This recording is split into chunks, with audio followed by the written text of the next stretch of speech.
Bienvenue sur la partie 2 de votre module 1. Je mets en place des actions pour préserver mon équilibre de vie et optimiser mes journées de télétravail et mon bien-être. Alors effectivement, l'équilibre de vie personnel et professionnel n'est pas toujours évident en télétravail et pourtant, c'est vraiment une véritable opportunité en termes d'harmonie et d'équilibre de vie.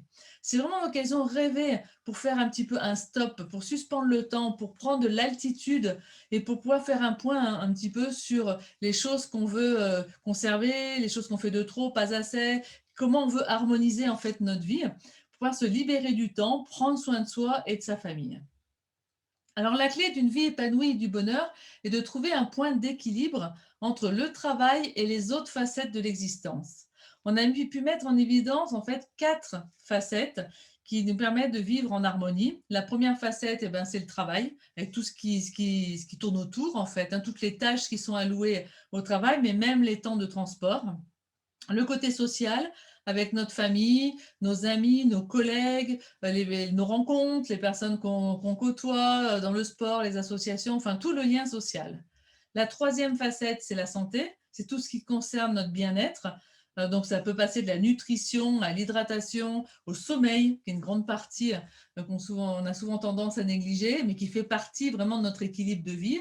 Le sommeil, le sport, le ressourcement, la méditation, enfin tout ce qui rentre dans la partie santé. Et puis la dernière, qu'on a aussi tendance à oublier parce qu'on est dans des spirales de vie où le travail souvent l'emporte, mais c'est toute la partie aspiration, c'est-à-dire tout ce que vous aimez faire, tout ce qui vous procure de l'énergie, de la joie, la peinture, du sport, le théâtre, transmettre, écrire, enfin voilà, toutes vos aspirations. Et on doit réussir à trouver un équilibre entre ces 4 facettes. Alors bien entendu, ce ne sera jamais du 25%, 25, 25, 25, c'est pas possible. Le travail va prendre plus de place en termes d'heures que par exemple les aspirations ou la santé, mais l'idée, c'est petit à petit de voir comment vous pouvez rééquilibrer ces 4 facettes. Parce que l'une ne va pas sans l'autre et après, ça fait un effet boule de neige.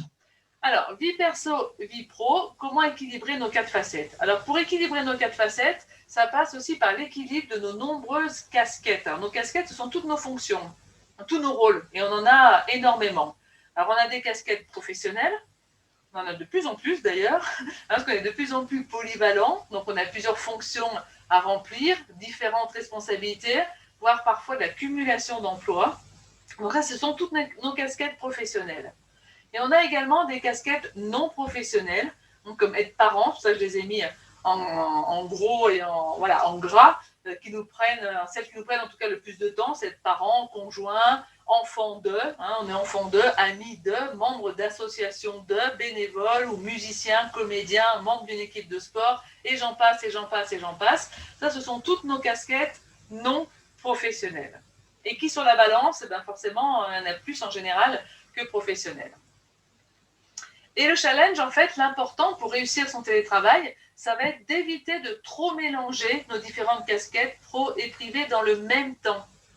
C'est-à-dire pas faire un peu un amalgame. Je suis chez moi, donc je peux mélanger mes deux casquettes. Non, je suis chez moi, mais en même temps, je cloisonne.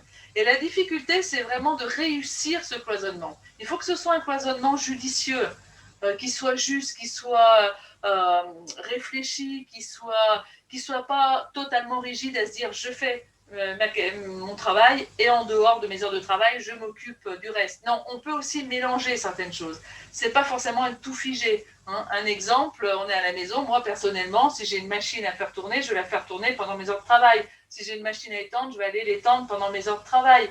Si j'ai besoin d'aller prendre l'air, je vais sortir prendre l'air.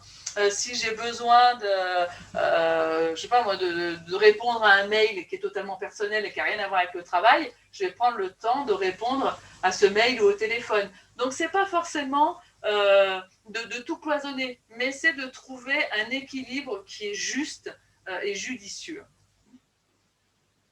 sans tout s'interdire. Donc, les astuces pour pas se laisser envahir par ces multiples casquettes, c'est premièrement d'identifier vos casquettes qui sont mangeuses de temps. Quelles sont vos casquettes privées, non pro, qui vous mangent le plus de temps pendant vos heures de travail? Là, on est bien sur le télétravail. Donc, quelles sont mes casquettes, en fait, perso, qui vont venir un petit peu trop impacter mes temps de travail, qui empiètent sur ma vie pro? et puis voir comment vous pouvez vous en libérer, comment vous pouvez partager certaines de ces casquettes, certaines de ces tâches, peut-être en déléguant à votre conjoint ou avec des enfants qui sont plus grands, qui peuvent prendre en charge peut-être des enfants plus petits. Je ne sais pas comment vous pouvez déléguer certaines tâches et aussi faire appel à des aides extérieures, les parents, grands-parents, voisins, amis, frères, sœurs, enfin voilà. Qu'est-ce que vous pouvez trouver comme aide extérieure aussi pour vous soulager, pour ne pas tout faire en amalgame. Ensuite, imposez-vous à vous, personnellement, des règles de bonne conduite. Imposez-vous un cadre envers vous-même. C'est-à-dire, ok, je suis à la maison, je travaille à la maison, je m'autorise à faire des choses privées pendant mon temps pro, mais je pose un cadre. C'est-à-dire, je ne m'arrête pas toutes les 5 minutes pour aller faire quelque chose qui est de l'ordre personnel. Donc, posez-vous vraiment votre cadre par rapport à vos ressentis, par rapport à votre équilibre et par rapport à l'efficacité que vous pouvez donner chaque jour au niveau du télétravail. Et respectez vraiment votre équilibre, soyez à l'écoute de ce que vous pouvez faire et ne pas faire. Et puis, apprenez à dire non. Parce que quand on est à la maison, eh ben, il y a beaucoup de gens qui font un peu un amalgame. Eh ben, s'ils sont à la maison, eh ben, je peux peut-être lui demander de garder mon gamin 5 minutes, par exemple. Ou si elle est à la maison, ben, je peux peut-être lui demander si elle peut me rendre un service, me faire, m'aider peut-être à remplir ce courrier que je dois envoyer. Il n'y a pas de souci en soi. Si ça ne devient pas envahissant. Si vous sentez que les sollicitations extérieures, ou même intérieures à votre famille, mais si vous sentez que les sollicitations impactent trop vos temps de travail, en fait, et votre équilibre par rapport à ça, eh ben, c'est apprendre à dire non. Non, là, je suis en télétravail. Là, je suis à la maison, mais je travaille. Donc, je m'occuperai de tout ça en dehors de mes heures de travail. Donc, repasser plus tard, ou je m'occupe de ta lettre plus tard, ou je pourrais garder ton enfant après 17h. Enfin, j'en sais rien, mais vraiment, apprenez à mettre vos limites, vos propres limites, et à savoir dire non. C'est une des règles importantes. Alors, que faire quand nous sommes plusieurs à télétravailler dans le même foyer, et surtout, notamment, quand on a des enfants à la maison pendant nos heures de télétravail? Alors, selon une étude qui a été réalisée récemment, 77% des actifs qui ont télétravaillé à côté de leur conjoint, et bien entendu aussi de leurs enfants, se sont sentis plus efficaces et concentrés que ceux qui ont télétravaillé seuls. Alors, ça paraît un peu logique parce que travailler isolé, c'est quand même plus compliqué, plus difficile de se motiver tout seul que quand on est plusieurs à avoir une tâche à réaliser. Donc là, il y a une dynamique de groupe qui est toujours plus intéressante.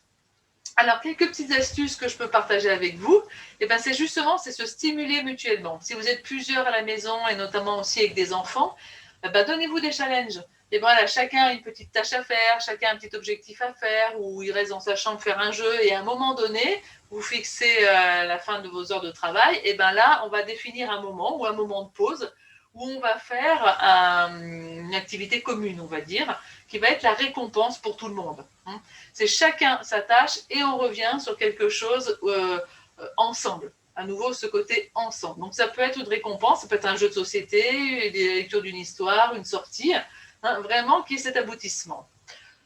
Deuxième chose que je peux vous conseiller, c'est d'utiliser un casque. Moi, personnellement, quand on est à 3 à travailler à la maison, eh ben, chacun utilise un casque, comme ça, personne ne dérange l'autre, et en plus, on peut s'isoler un petit peu, ça nous permet une meilleure concentration, ça nous permet aussi d'écouter de la musique, qui peut être vraiment un élément aussi de concentration et de créativité. Et puis l'avenir appartient à celui qui se lève tôt. Donc profitez des moments où vos enfants dorment. Donc, si vos enfants se lèvent à 8h, à 7h, à 8h, 9h, je ne sais pas, et ben, si vous êtes assez matinaux, et ben, profitez-en pour vous lever tôt et travailler pendant que vos enfants dorment.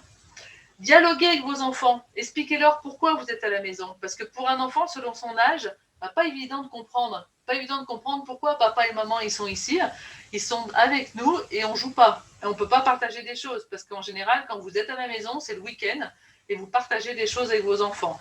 Donc c'est vraiment leur expliquer, ils comprennent beaucoup plus de choses qu'on peut penser. Donc leur expliquer pourquoi vous êtes à la maison, pourquoi vous travaillez surtout à la maison, et puis créer une charte familiale gagnant-gagnant, c'est-à-dire impliquer vos enfants et créer des règles, une charte où tout le monde va s'y retrouver en fait. Ça c'est intéressant, donc vraiment quelque chose de participatif. Et puis, planifiez si possible votre journée en présentiel le mercredi. Ça, c'est une bonne idée. Si vous pouvez, hein, si vos enfants sont à la maison le mercredi, et si vous êtes deux, hein, peut-être pas les laisser tout seuls selon l'âge, mais si vous avez cette possibilité, l'un de garder les enfants et l'autre d'aller travailler le mercredi, ça peut être aussi une solution. Ou alors travailler dans un tiers-lieu ou chez des amis, des collègues et des voisins, par exemple, où l'ambiance est plus calme. Et ce côté tiers-lieu, je vous le conseille vivement pour les personnes aussi qui sont isolées, qui sont toutes seules. Comme on dit, travailler seul, c'est difficile, c'est moins motivant. Donc, n'hésitez pas à aller travailler chez un collègue. C'est encore en plus une très très bonne dynamique puisque vous travaillez sur les mêmes axes. D'aller travailler chez un collègue, travailler chez des amis ou dans un tiers-lieu, hors confinement bien entendu. Mais dès qu'on est déconfiné, dans ces parties de déconfinement, vous pouvez privilégier ce mode en tout cas de travail, de lieu distancié avec vos collègues, amis ou tiers-lieux. Ah bah alors là, j'avais vraiment envie de vous faire un beau cadeau, vous offrir cette magnifique image, cette magnifique photo, qui est une véritable invitation au voyage en fait, une véritable invitation au rêve, à l'évasion, et qui est une très bonne transition pour ce qu'on va voir maintenant, c'est-à-dire comment créer une porte virtuelle qui va séparer vos deux univers. Hein, comment se créer des sas de décompression qui vous permettront une transition pro et perso tout en douceur. Alors, comment on peut effectivement remplacer nos temps de transport qui représentent souvent la transition entre les deux étapes de notre journée? Eh bien, on a deux possibilités en fait qui s'offrent à nous. Une transition physique ou une transition virtuelle, ou les deux à la fois, on va en parler. Alors, la transition physique, c'est quoi? Eh bien, c'est justement celle qui va mettre le corps en mouvement, hein, qui est dans le physique. Le corps en mouvement, dans l'action, dans le réel. Comme par exemple, éteindre votre ordinateur dès la fin de votre télétravail. Ça, c'est une astuce que je vous conseille vivement d'ailleurs. Ou fermer la porte de votre bureau. Ça, c'est une action qui va transiter entre deux univers. Vous avez terminé votre travail. Alors, vous pouvez très bien effectivement sortir. Hein, c'est quelque chose que vous pouvez mettre en place. À la fin de vos heures de travail, vous sortez, vous allez marcher, vous pouvez aller courir, aller faire du sport, par exemple, de jouer un instrument si vous êtes plus un artiste, aller faire la sieste si vous en avez envie. On a cette chance de pouvoir le faire quand on est en télétravail. Donc, avant la reprise de l'activité professionnelle de l'après-midi, vous pouvez vous octroyer une sieste et c'est un sas en fait de décompression quelque part. C'est un sas qui va vous passer d'un univers à l'autre. Ça peut être aller faire les courses ce soir ou aller chercher vos enfants à l'école. Enfin, toutes les actions physiques qui vont vous permettre de passer de cet univers professionnel à votre univers personnel et vice-versa. En faire vraiment une transition, on va dire concrète, quoi, réelle. C'est ça la transition physique. Et puis, on a la transition virtuelle, qui est donc à l'opposé de celle qui est physique, et c'est celle qui va transiter uniquement par notre pensée, par l'imaginaire, par la visualisation de cette porte virtuelle. Donc, vous voyez qu'il n'existe pas que ce moyen physique pour faire cette transition, il existe d'autres éléments, sachant que le temps est aussi une perception de l'esprit et que la matière peut être remplacée par la pensée. Ça, c'est intéressant vraiment à l'intégrer dans vos vies pour plein de choses. La matière peut être remplacée par la pensée. Comme quand vous communiquez par visioconférence, on est bien d'accord, vous avez toutes les personnes en face de vous, donc vous communiquez, vous les voyez, vous les ressentez, vous sentez parfois certaines mêmes vibrations, certaines émotions, donc voilà. Mais par contre, la personne n'est pas en réel. On est bien d'accord. Alors, moi, ce que je vous conseille, c'est de rentrer dans votre journée de télétravail en vous préparant comme un sportif de haut niveau. Alors, pour être performant, un sportif, qu'est-ce qu'il doit faire? D'abord, il ne fait rien au hasard et il prend toujours le temps de se préparer physiquement, mentalement et émotionnellement. Il a cette capacité de savoir perdre du temps pour en gagner.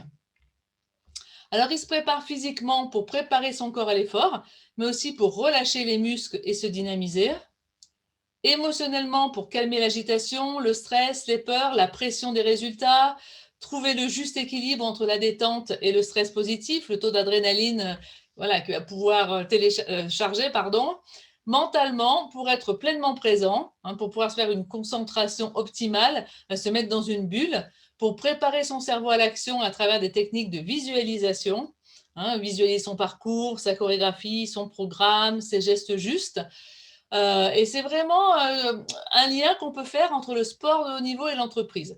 Alors, je me permets de vous parler du sport parce que j'ai eu la chance d'accompagner pendant plus de 10 ans des sportifs de haut niveau, notamment en ski alpin, en fond, en biathlon. Et je continue à accompagner des danseurs sur glace. C'est un vrai bonheur. J'adore les accompagner.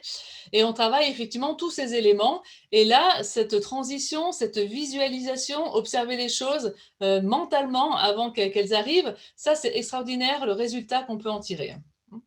Donc, j'avais envie de partager avec vous 3 petits exercices. Là, on va les faire à peu près de 2 minutes chacun, juste pour les découvrir. Vous, quand vous les ferez pour vous, vous pourrez les faire, et je vous conseille même de les faire un peu plus longtemps.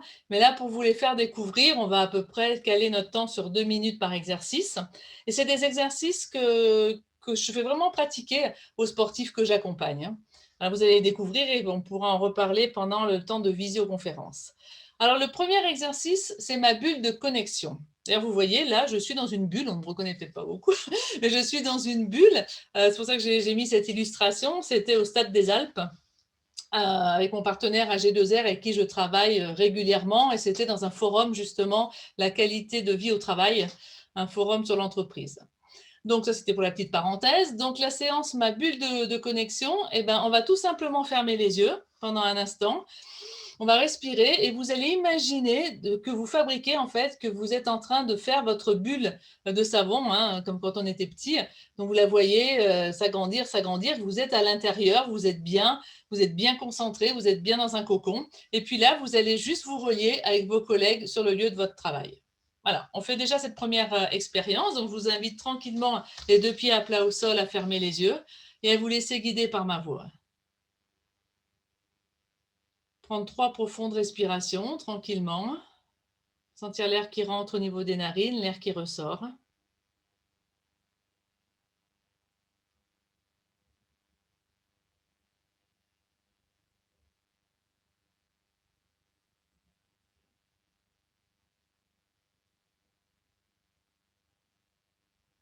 Voilà. Et puis petit à petit, avec votre souffle, vous allez imaginer que vous êtes en train de vous fabriquer une bulle de savon. Petit à petit, des souffles courts. Elle prend de plus en plus de volume.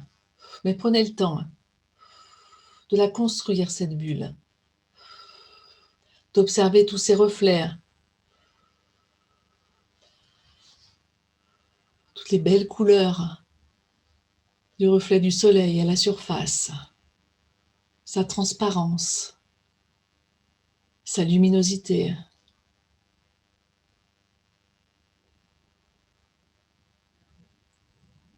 Sa solidité et en même temps sa fragilité, sa souplesse.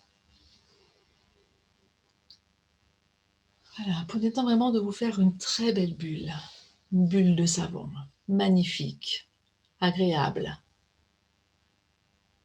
Cette bulle de savon peut être aussi imaginée sous une autre forme, une autre bulle. L'idée, c'est que voilà, vous êtes bien confortablement installé dans votre bulle. Rien du milieu extérieur vient vous déranger.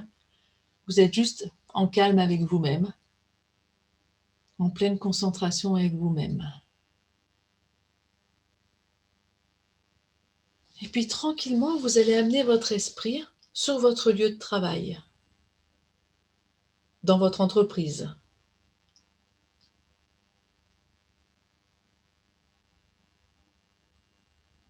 Et vous allez vous voir arriver le matin, voir un petit peu, imaginer votre rituel, revivre votre rituel que vous vivez chaque matin à l'intérieur des locaux de votre entreprise, à qui vous allez dire bonjour, dans quel bureau vous passez, vous transitez. Et puis prenez le temps peut-être d'aller boire le café avec vos collègues virtuellement. Prenez quelques instants juste pour vous connecter, rentrer en lien avec votre lieu de travail et vos collègues, avec votre rituel habituel.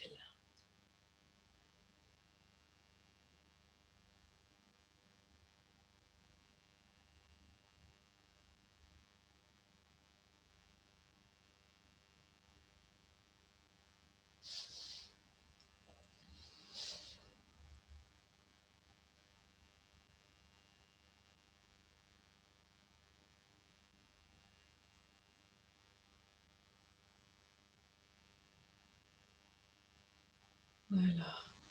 Ressentir le plaisir qu'on peut ressentir. Vous mettre dans la joie, dans la connexion, dans le bonheur,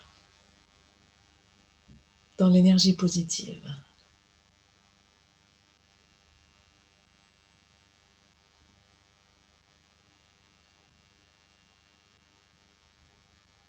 Ok, super.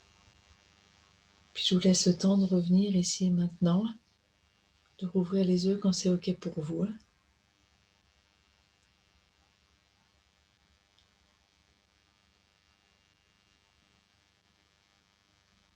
Voilà. De ressentir encore un petit moment ce que vous avez vécu. Comment vous avez vécu ce petit exercice. Vraiment, j'insiste sur sa durée très courte. C'est pour pouvoir avancer dans les modules que vous pourrez faire, bien entendu, plus longuement pour vous. Ok, j'espère qu'il vous a plu. Donc ça, c'est l'exercice de la bulle, par exemple. Je vais vous faire découvrir un deuxième exercice, qui est la technique du switch, que vous trouverez d'ailleurs dans votre fiche bien-être aussi, en détail, tout expliqué, et qui consiste en fait à changer radicalement, déjà premièrement d'une émotion à une autre, on s'en sert beaucoup aussi au niveau émotionnel, mais aussi donc d'une image à une autre. Donc là, on va faire l'exercice en fait inverse, comme si vous alliez quitter votre travail pour aller dans votre univers familial. Vous voyez, j'ai quand même besoin d'évasion là. Je sens qu'il est temps vivement qu'on puisse partir en vacances, parce qu'entre les belles photos que je viens de vous mettre et puis celle-ci, on sent que j'ai besoin d'évasion. Donc voilà, donc vous aussi, vous allez laisser votre esprit s'évader. Et la technique du switch, eh ben, ça va être tout simplement, vous allez imaginer une porte, la porte grise, et là, vous êtes au travail. Et puis petit à petit, avec votre respiration, l'image de vous au travail va s'estomper, va aller de plus en plus loin, va s'effacer devant vous pour remplacer l'image de comme si vous poussiez la porte orange, du coup, pour pouvoir rentrer dans votre second univers, votre vie familiale. Ok, allez, on y va. Donc, pareil, je vous invite à fermer les yeux et à prendre 3 profondes respirations.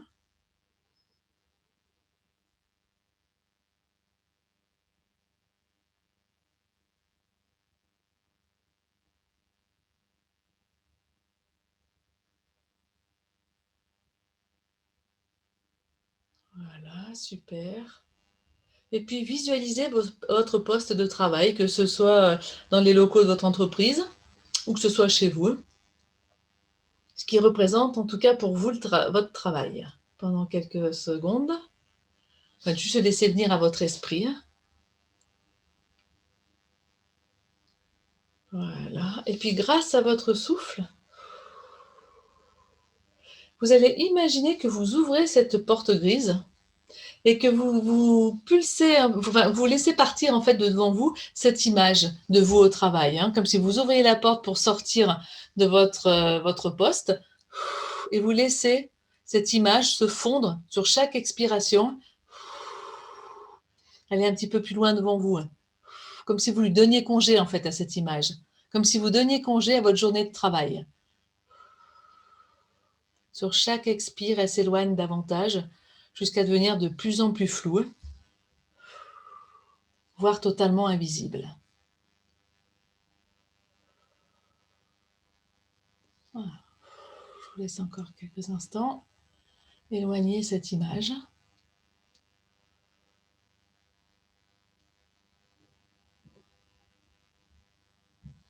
Super. Puis laissez venir à vous l'image d'une porte orange ou d'une autre couleur qui vous parle en tout cas, ou qui a peut-être un lien avec votre domicile, qui a une autre porte. Puis imaginez que vous allez ouvrir cette porte et que derrière cette porte, il y a une image qui représente votre deuxième univers, votre famille ou votre temps après le travail. Ce que vous allez faire après, ça peut être aller faire du sport, aller à la chorale, voilà, passer du temps avec des amis, je ne sais pas. En tout cas, hop, qu'est-ce que vous allez visualiser derrière cette porte orange?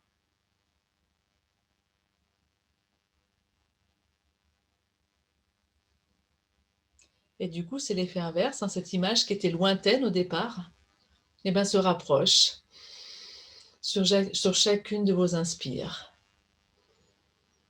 Elle se rapproche, elle se rapproche. Cet univers personnel se rapproche avec tous les éléments que vous avez envie d'y mettre à l'intérieur. pour prendre de plus en plus de place. Une transition tout en douceur.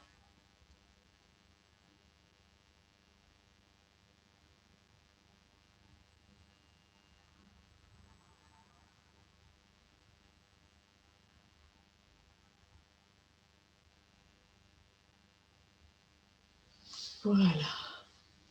Et puis tranquillement, vous pourrez rouvrir les yeux. Je m'excuse, je vous brutalise un petit peu dans les timings. Mais comme je vous le redis, c'est vraiment pour vous faire découvrir, à vous de le réexpérimenter. Donc, vous voyez un petit peu ce jeu de transition, en fait, mais juste avec la pensée. Il n'y a rien de physique, mais c'est la pensée qui va remplacer ces éléments-là. OK. Super. Vous êtes prêts pour la dernière expérience, le dernier exercice? Après, bien sûr, vous pouvez y revenir quand vous voulez. Si ça a été un petit peu trop rapide pour vous, revenez dessus, il n'y a aucun souci, bien au contraire. Et le dernier exercice, c'est l'exercice du triangle plus visualisation de votre journée de travail. Là aussi, ça peut être un SAS. Alors, j'ai choisi cet exercice parce que c'est vraiment un exercice de respiration qui est facile à mettre en place aussi, avec qui j'ai beaucoup travaillé avec les biathlètes, et puis tous les sportifs l'utilisent, ceux que j'ai pu accompagner, mais surtout les biathlètes, parce que c'est comme vous, c'est comme nous, quand on fait du télétravail, on doit changer d'univers, et eux aussi, ils doivent changer d'univers, de cet univers de performance à un univers, aller où on calme la respiration, le rythme cardiaque, et on se concentre sur le tir. Donc c'est deux énergies totalement différentes, et comment ils vont pouvoir transiter sur ces deux énergies? En utilisant un exercice tel que le triangle, sur 5-6 mouvements de cet exercice avant de transiter vers le tir, par exemple. Donc nous, on va faire la même chose. On va refermer les yeux, on va visualiser, excusez-moi, la forme d'un triangle, et puis sur chacune de nos inspirations, on verra la partie qui monte de notre triangle, expiration, la partie qui descend de votre triangle, et sur la base, on retient l'air. Inspire, expire, base. Si vous avez envie de garder les yeux ouverts et le faire avec le dessin, il n'y a pas de souci non plus.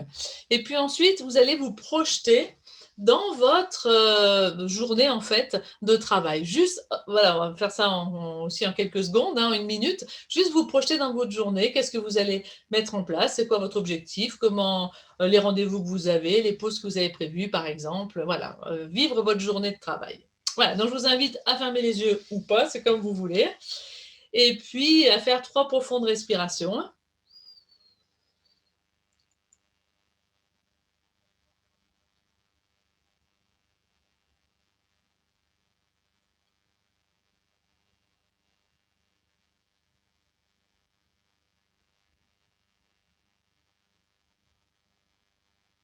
Super.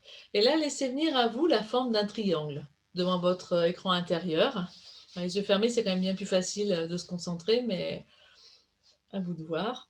Donc là, je vais le faire avec vous. Donc les yeux fermés, sur l'inspire, donc on laisse venir notre triangle. Sur l'inspire, on dessine la partie qui monte. Expire la partie qui descend. Sur la base, on retient l'air. Inspire.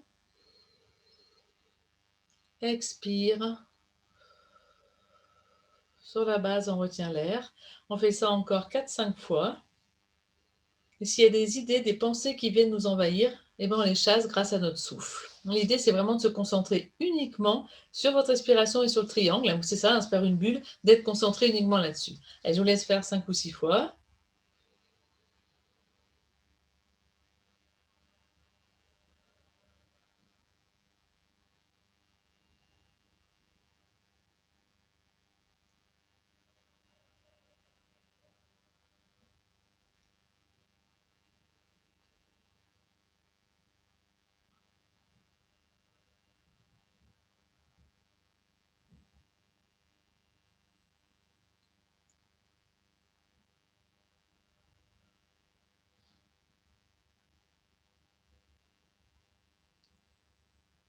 Et puis petit à petit, laissez votre triangle s'éloigner pour laisser place à votre journée de travail. Prenez juste un instant pour vous préparer, visualiser, mentaliser ce que vous allez faire dans votre journée, quel objectif vous voulez atteindre, ou s'il y a quelque chose de plus particulier qui vous tient à cœur. Voilà, une tâche plus particulière, portez votre attention sur celle-ci.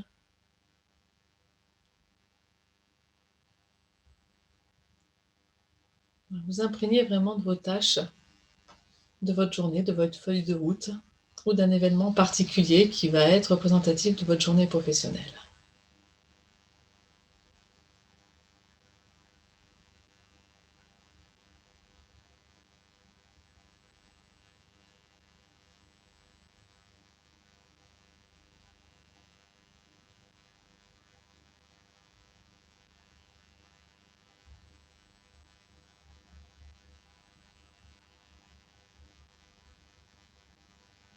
Imaginez les pauses, le rythme, vos collègues, les contacts.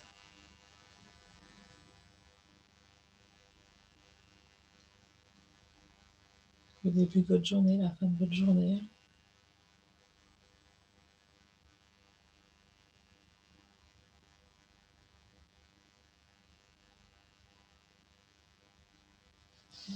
Voilà l'idée. Donc à nouveau, je vous brusque un petit peu dans le retour. Moi-même, j'ai failli m'endormir. Donc dans le retour, là au module, au travail. Donc rouvrir les yeux si vous avez fermé les yeux, revenir un petit peu, relancer l'énergie. Vous pouvez frotter les mains. Donc voilà, donc ça c'est aussi un exercice que je vous invite de réexpérimenter à votre rythme et pendant au moins 3 minutes. Vous pouvez faire ça pendant 3 minutes, tranquillement, le temps que vous sentez que la concentration est là, que vous êtes vraiment dans cet ancrage, dans cet acte de présence ici et maintenant. Et puis préparer, anticiper votre journée comme un sportif anticipe son parcours, sa chorégraphie, sa descente de ski, enfin voilà, c'est son épreuve en fait. Donc, vous retrouverez de toute façon tous ces exercices aussi dans votre fiche bien-être bonus. N'hésitez pas à aller voir.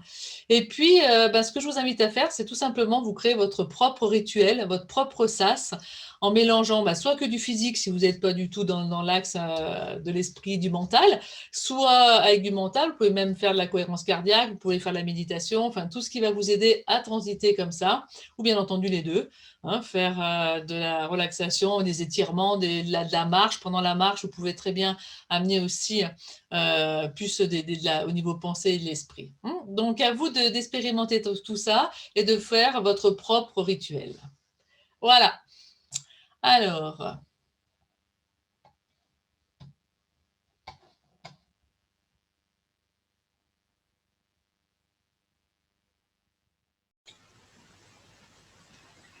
maintenant, on va voir comment organiser son temps de travail. Quand on est à la maison, comment on va le structurer. Donc, vous l'avez compris, la gestion du temps n'existe pas. On a tous 24 heures dans une journée et on ne peut pas agir sur ces 24 heures-là. Par contre, on peut agir sur soi durant ces 24 heures. Comment je vais me gérer moi dans le temps qui m'est alloué. Donc, je vais partager avec vous des astuces. La première, c'est anticiper votre journée. Pensez bien à vérifier que vous avez bien tous vos documents que vous aurez besoin, les contacts, le matériel, pour pouvoir travailler le lendemain de manière sereine et efficace. Pensez bien à établir votre feuille de route, les tâches à réaliser le soir. C'est quand même mieux de le faire la veille au soir pour le lendemain. Comme ça, pendant le sommeil, votre subconscient mettra ses talents créatifs au travail. Et le lendemain matin, vous serez beaucoup plus performant d'entrée. D'ailleurs, avec les sportifs, on travaille beaucoup le soir de visualiser leurs gestes justes pour que ça travaille pendant le sommeil. Donc, pareil pour nous en tant que travailleurs. Je vous invite à structurer vos journées. Un début et une fin. À vous de définir à quelle heure vous voulez commencer, à quelle heure vous voulez finir et de vous y tenir. Ça reste à nouveau dans votre discipline personnelle. Mais surtout, adaptez vos temps de travail au moment où vous êtes le plus efficace. On est tous différents. Moi, personnellement, je suis efficace, même extrêmement efficace le matin, même de 6 heures ou même de 5 heures du matin jusqu'à midi. Et par contre, l'après-midi, c'est moins ça, on va dire. Donc, voilà, essayez de sentir ce qui est bon pour vous. Vous avez cette opportunité. Quand on travaille dans les locaux, on ne peut pas le faire. Là, vous avez la chance de pouvoir le faire chez vous. Donc, c'est vraiment de voir les moments où vous êtes le plus efficace et mettez toutes vos tâches qui demandent le plus de concentration sur ces moments-là. Donc, c'est apprendre à se connaître. Fixez-vous un temps à ne pas dépasser pour chaque tâche. Fixez-vous des limites, que ce soit en termes de temps global de votre journée, d'horaire, mais aussi en termes de tâches. Fixez-vous bien des limites. Et puis, réunissez dans une seule plage de temps toutes les activités qui sont en rapport les unes aux autres. Vous allez gagner beaucoup de temps parce que votre cerveau va faire les liens, va faire les relations, va faire les connexions et vous gagnerez beaucoup plus de temps. Et se dissiper mange beaucoup d'énergie et diminue l'efficacité, donc bien être centré sur votre tâche de départ et l'objectif à atteindre. Autre petite astuce par rapport à cette gestion de soi, cette gestion du temps sur votre organisation, c'est de faire attention aux mangeurs de temps et aux ennemis de la concentration. Et alors, quand on a à la maison des mangeurs de temps et des ennemis de la concentration, il y en a tout le temps. Donc, vraiment, limitez le fait de regarder vos mails, parce que dans la même journée, vous allez peut-être avoir des mails d'amis et vous serez tenté à y répondre plusieurs fois. Limiter le téléphone, alors vous devez être joignable, ça c'est sûr, mais par contre, voilà, que ce soit pas la fête au village avec le téléphone éclairé tout le temps et ce mangeur vraiment de concentration que vous allez pouvoir avoir. Donc à vous de savoir quand vous allez répondre à votre téléphone et quand vous le mettez, on va dire, un petit peu en veille. Ensuite, ne vous focalisez pas sur tout ce qui vous reste à faire. On a souvent tendance à faire cette erreur, moi la première, si je ne me canalise pas, je suis la première à faire cette erreur, à voir sur toute la charge de travail qui reste, plutôt que de voir toutes les étapes qu'on a déjà réalisées et toutes celles qu'on va pouvoir à nouveau réaliser, mais par petites tranches en fait. Fixez-vous plutôt sur les petites tranches que vous allez mener à bien que sur l'objectif qui n'est pas encore tout ce que vous avez encore à faire pour atteindre cet objectif. Parce que mentalement, ça change complètement la donnée. Si vous fixez votre attention sur tout ce qui reste à faire, ça va vous mettre dans un stress énorme. Si vous fixez votre attention sur les petites tâches qui vous mèneront à l'objectif, eh bien, ça va canaliser votre stress et puis ça va vous permettre d'être beaucoup plus efficace. Prévoir aussi des temps d'imprévu. Prévoyez la planification que de 60% de votre journée. Respectez bien la règle des 60, 20, 60, qui correspond à 60% d'activités prévues, que vous allez planifier, 20% pour les impondérables sur votre journée de 7 heures de travail, et 20% sur les contacts humains et sociaux. Donc tout le temps où vous allez passer au téléphone, par visioconférence, pas forcément que pour le travail, mais aussi pour maintenir un lien social entre vous. Donc 60, 20, 20, bien laisser des places pour les impondérables. Et puis prévoyez des pauses régulières. Surtout important pour aller boire, pour faire un travail intellectuel. Alors c'est vrai qu'au travail, souvent vous bougez, vous allez d'un bureau à l'autre, vous allez boire un café, donc on était plus dans cette faculté d'aller boire quelque chose, mais l'hydratation est fondamentale pour la concentration. Donc prévoyez des pauses régulières pour aller boire, pour vous aérer, pour aérer votre maison, pour faire une bouffée d'oxygène, pour décompresser. C'est important. Et puis, soyez à l'écoute de votre corps. Il n'y a que vous qui pouvez savoir de quoi vous avez besoin. Soyez à l'écoute de vos besoins. Si vous avez besoin de bouger, bougez. Levez-vous, allez d'une pièce à l'autre, sortez 2 minutes. Si vous avez besoin de bouger, de sauter, allez faire du step, sauter, faire de la corde à sauter, j'en sais rien. En tout cas, faire quelque chose qui vous met dans le mouvement. Si vous avez besoin de calmer l'agitation mentale parce que voilà, il y a trop de pression, vous ne savez plus trop où vous en êtes dans vos tâches, allez, pareil, une bonne bouffée d'oxygène ou alors un exercice de respiration. Allez vous détendre, faites de la méditation, respirez. Et c'est surtout, soyez à l'écoute de votre corps et de vos besoins et ajustez. Eh bien, nous voilà arrivés au terme de notre premier module. J'espère que ça vous a plu. Là, maintenant, je vous invite à imprimer votre fiche 1B et à prendre une dizaine de minutes pour commencer à réfléchir aux différents exercices proposés. Et puis, bien entendu, on se retrouve avec grand plaisir sur la suite de notre programme pour le module 2. À bientôt, bon exercice.